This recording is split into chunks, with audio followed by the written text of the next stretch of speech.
My opponent's previous claim of fact is that fully autonomous vehicles will replace traditional vehicle driving within the next 5 years.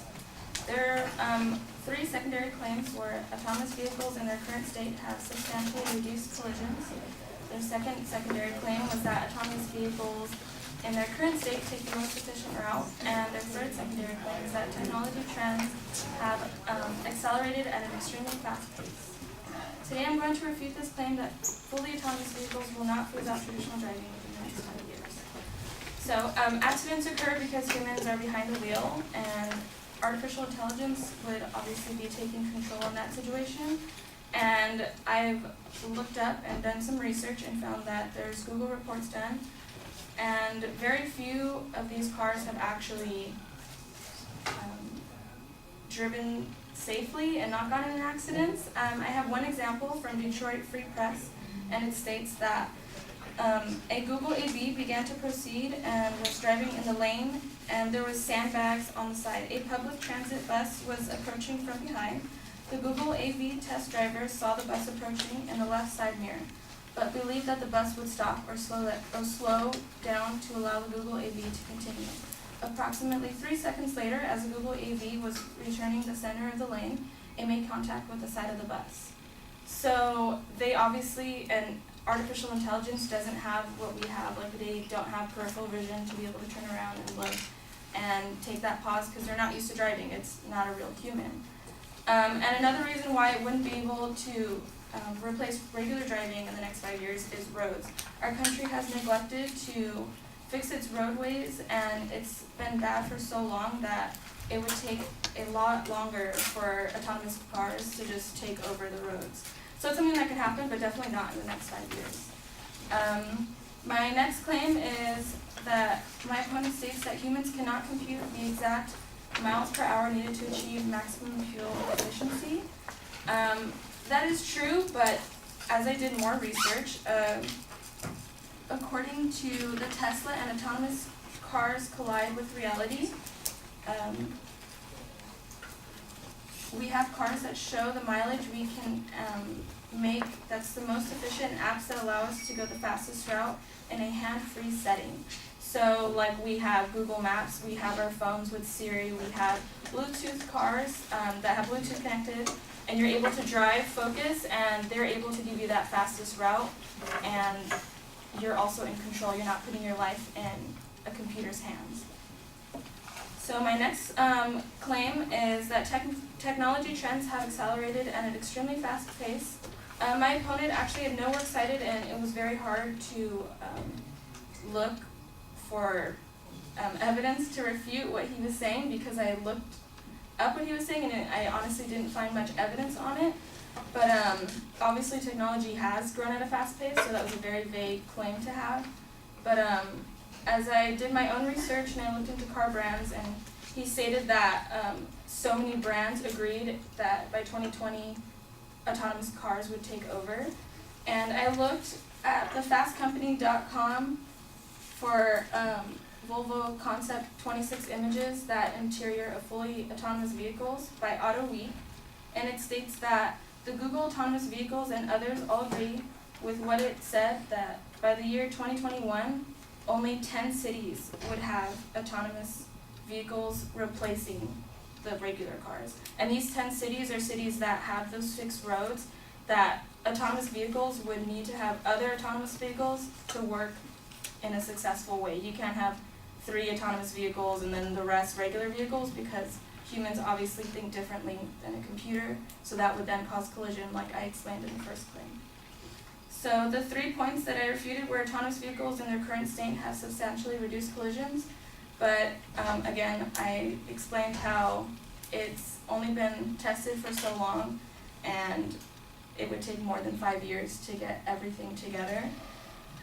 My second claim that I refuted was that cars in their current state take the most efficient route, or autonomous vehicles in their current state take the most efficient route, which in the future can be true, but as of now we have technology that already does that for us in a safer way. And then my third claim that I refuted was technology trends have accelerated at an extremely fast pace, And this is something that will take time, although it is true that autonomous cars will be in the near future. It's not something that would happen in the next 5 years and would replace traditional driving. Thank you.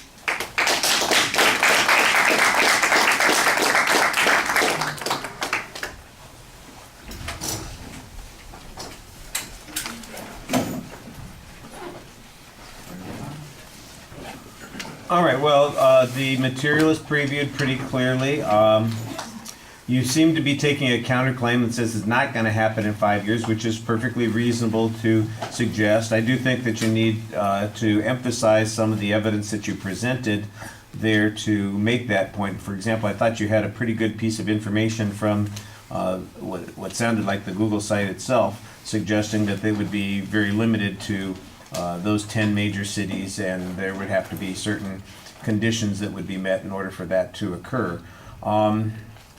The description of accidents in the first point is okay. I think that there are probably some more information there that you could use to make a generalization, but I mean, I appreciated the description of the AI accident that was going on there. The argument about the roads is a little bit uncertain.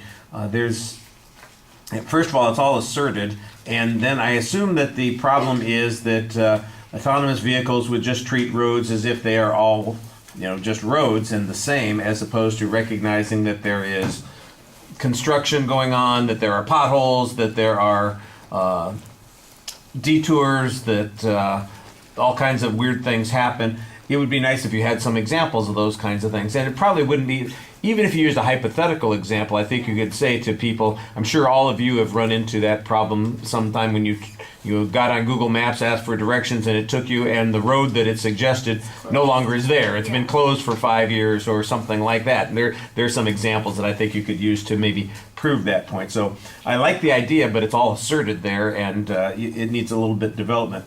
On the fuel efficiency thing, I think that you did a good job arguing that, look, we have technology that allows us to do these sorts of things now. I think there are also arguments to be made about fuel efficiency. One of the things that I think is a little bit odd is that they're arguing how important fuel efficiency is going to be when they're also trying to move to electric vehicles simultaneously. And so the fuel issue seems like it would be less critical, assuming that electric vehicles are going to be more ubiquitous. We have them everywhere and that sort of thing. So the fueling issue seems to be less critical. I think maybe you could diminish that argument a little bit more, but I like the infrastructure argument that you said, look, we already have a lot of ways to do this fairly efficiently. And then the argument about the trends being fast-paced, you make a general argument about his argument being vague, and mention a few things. I did think that you had, this is where the good piece of evidence comes in, although I'm not sure it's being quoted directly. It sounds like a paraphrase where Google themselves has said it's only going to be in 10 cities and that there have to be a whole bunch of reduction in the number of human drivers and all that sort of thing. So I think we could use a little bit more context on that. I think it's not hard to also maybe envision some circumstances where you could make a comparison to other kinds of technology. We were promised HD televisions 30 years ago, and it took 30 years for them to become fairly ubiquitous. The flat screen TVs, that sort of thing. The technology existed for a long period of time, but it's not affordable, it's not practical, it's requires a lot of kind of working out the kinks and all those sorts of things. You got to have nationalized standards, and it took a long time for something like that to happen. So you could look at almost any kind of technological innovation and say, the technology might work in a limited scale, but it takes a long time for people to adjust to it, for the infrastructure to adapt to it, for the culture to accept it. And the idea that people are going to be hopping in cars that are driving themselves in the next 5 years, well, I don't know how you feel about it, but I'll bet there are a whole bunch of people out there who are going, not me. Thank you very much. And by the way, that would basically mean that everybody would have to replace the current car that they have. And most of the new cars that are being planned in the next 5 years by manufacturers are not going to be this. So, that's a lot of change that has to take place in 5 years. Yeah. And I just think that that's an easy one to push on. All right, thank you.